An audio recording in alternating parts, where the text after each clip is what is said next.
What's goody? Hey man, it is time we go ahead and we talk about the Milwaukee Bucks because dog, I didn't even plan on doing this video today. The Milwaukee Bucks have been in shambles for a minute now. I feel like they've pretty much been in shambles for the entirety of this season, but I haven't been talking too much about them since kind of the Giannis rumors kind of died down a little bit over the last couple of months because if Giannis isn't going to get traded, then there's really not too much to talk about with that team, but now things are looking more over for this relationship than Giannis and the Milwaukee Bucks and for the Milwaukee Bucks this season more than they ever have before because last night the Milwaukee Bucks go out there and they lose a game against the Denver Nuggets who were missing 4 of their 5 usual starters including Nikola Jokic who is still out. And the Bucks fall down by over 20 points in this game and while they did come back and make it a close game, they finished within 2 points, they lose this game. But the more important part of this is Giannis Antetokounmpo goes down with the calf strain, and he announced that he will be out for at least 4 to 6 weeks, which puts him out past the trade deadline and everything like that. And first of all, get well soon to Giannis and everything like that. These calf strains have been happening more and more, not just for Giannis Antetokounmpo, but also just I feel like throughout the NBA and throughout sports in general. And these calf strains, these Achilles injuries, the ACL injuries all seem to kind of be happening just a lot more often. I hate to see that. Same with like hamstring type of stuff seems to be happening a lot more often.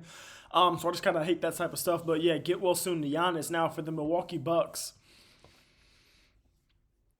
I was a guy that had a little bit of belief in the Milwaukee Bucks. Say, hey, if y'all made it into the postseason, if y'all made it to an 8 seed, with a fully healthy Giannis Antetokounmpo and a fully healthy Bucks team, I was like, there's no way that I'm just gonna put you immediately past one of these teams that could finish in the top 2. Whether it be Detroit's gonna be one of them more than likely, but then whether it's between Boston, Toronto, New York, Cleveland, whoever's gonna finish in that 2 spot, there's no way that you were gonna try to convince me that a fully healthy Bucks team with a fully healthy Giannis couldn't beat whoever's in that 1 or 2 slot in the East because the East is just that open. Well, now the Milwaukee Bucks aren't making the play-in. They're already 2.5 games out behind the Atlanta Hawks, and they're 14.5 games behind 1 seed. We knew they weren't getting that, but they're 5.5 games behind the 7 seed. They're 6. Can I do math? Hold on. They're 4 full games. They are 4 full games. Yeah. They're 4 full games behind the Bulls, who were in the 9 seed, and they're 5.5 full games behind the Magic, who are in the 7 seed. That math was really beating me up right there for a second. Apologies. But the season's over for the Milwaukee Bucks, and now it's just basically one of those things where the Pelicans get the more favorable between your pick and their pick. So basically it looks like the Pelicans are going to be worse than you. I mean, granted, you have 18 wins, they have 11. There is a good chance that now that you have Giannis out, you don't win a game for the next 4 to 6 weeks.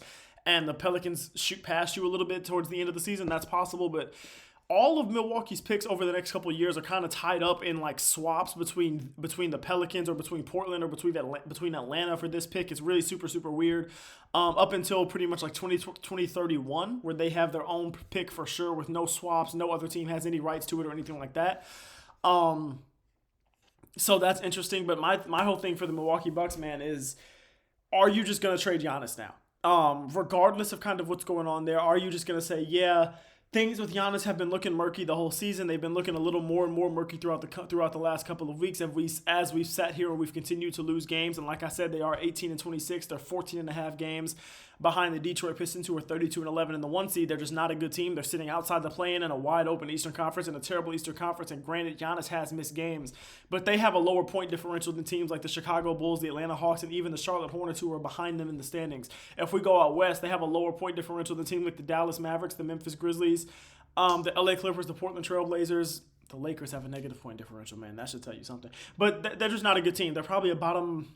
Without Giannis, they're easily a bottom 3 team in basketball. But even with Giannis, they just weren't a very good team, and I think we all kind of knew that. So now the question is, how do you pivot?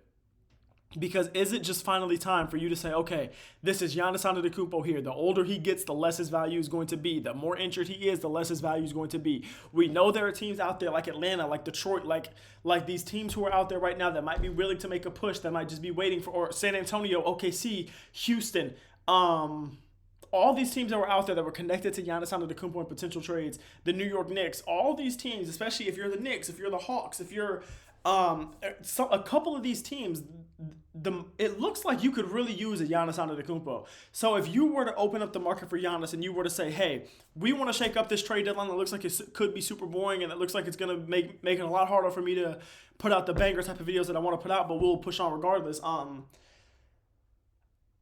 you could say we're going to spice this whole season up, but we're going to say, hey, we want to open up Giannis Antetokounmpo trade talks, and that's probably the best course of option. That's basically the best course of action right now.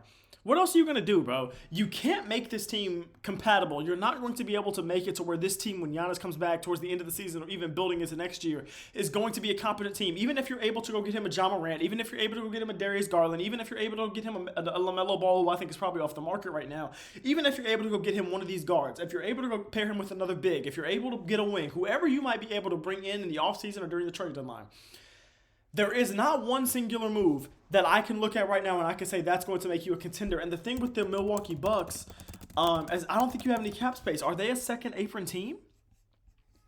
Are the Bucks in the second apron? They might be a first apron team right now. The Milwaukee Bucks are not in the second apron. They've moved out of that restrictive luxury tax tier. I want to say that they're still a first apron team, though. I do believe that they're still a first apron team. Oh, they're not in the first apron team. They're under it. They have some flexibility, but still, even though they have a little bit of flexibility, there aren't really moves that are out there. There aren't really guys that are available that I'm looking at you to put around Giannis and say, okay, we can build a competent team. Because even if you're able to put the starters around him, you're going to have to give up bench guys, and you don't have young guys. So you're like, did I eat something, or do I have a bald spot on my mustache? Yo, am I balding? Yeah, my mustache is balding. I was like, am I tripping? That's concerning. Anyways, you don't have a young roster around him, so you don't have young talented guys who are going to have a ton of value on the market. You don't have a whole ton of draft picks that you can just go ahead and readily trade, because I don't think, like I said, those other picks are tied up in swaps and stuff like that. And even if they aren't, are you going to say that you're really willing to go ahead and trade everything right now to build the most competent team around Giannis for next year? I don't think they would be willing to do that, and I don't think they would even have. I don't think they have that much financial flexibility to where they would do that. And again, those picks are tied up, so they can't. They don't have depth on their roster. They don't have talent on their roster. You would have to give up something you like more than likely to get a Ja Morant, to get one of these guys, even if that's not just to make the money match, because you don't have random contracts on your team. Even if that means you're just giving up Kyle Kuzma, you don't have the depth to where you can say just giving up Kyle Kuzma and not getting another guy at that position means nothing to you. You don't have the depth at that position or in general to do that. So I think the best course of action for the Milwaukee Bucks is probably just to go ahead and trade Giannis. Because the relationship with you and Giannis is going to continue to deteriorate as you continue to prove that you cannot contend, as you continue to prove that you cannot build a contender around Giannis. So why not trade him now when his value is pretty high? Or maybe not before the deadline, sure. Trade him in the offseason then when his value is high. I don't think there's a way for the Milwaukee Bucks to be able to say, okay, we're going to keep Giannis and we're going to mend this relationship. We're going to make the team better. We're going to do what he wants us to do. Because I don't think you can. I don't think you have the flexibility to. I don't think you have the options to. I don't think the market is really going to allow you to, because you don't have the picks to go out there and trade for a guy like a Herb Jones or a Trey Murphy, so you can't go get a role player like that. You don't have the contracts or the picks, really, unless you're giving up something that's a starter on your team that you already need at that position to go get a Ja Morant or to go get a Darius Garland. So what are you going to do? LeBron is not signing there in the offseason game. So what are you going to do? Are you going to really go get a Sabonis? Are you going to suspend a contract to go get a Sabonis? You're not going to do that. It's not a good fit at all. Even if you didn't have Miles Turner, it's not a good fit alongside Giannis. What do the Bucks do if it's not trade Giannis? Exactly. I don't know. You don't know. Do I have anything else to say about this? The Milwaukee Bucks are terrible, but I feel like I already kind of hammered that into the ground. Yeah, I think we're good, man. Listen. This situation is insane. I'm very interested to see how this plays out.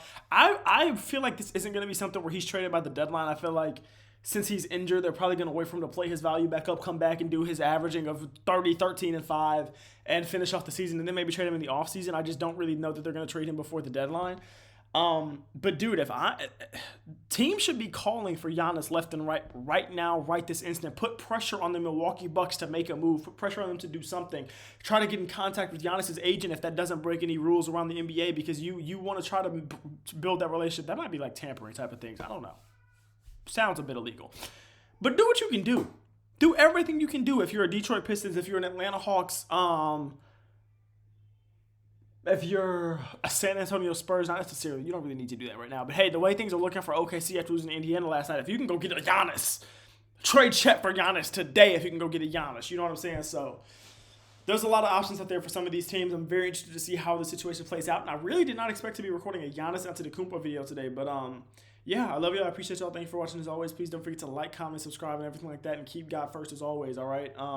Stay safe in this snowstorm. I hope y'all did everything to prepare y'all and y'all families. I'm praying for all of y'all, man. If you're in the Northeast, hope y'all love snow because we're about to get a ton of it. I hope it. I'm praying, and it's looking like we're going to get a ton of it. And if you're anywhere in the South, hope you don't lose power, and I hope that ice isn't too bad, all right? I love you. I appreciate y'all. Thank you for watching as always. Peace.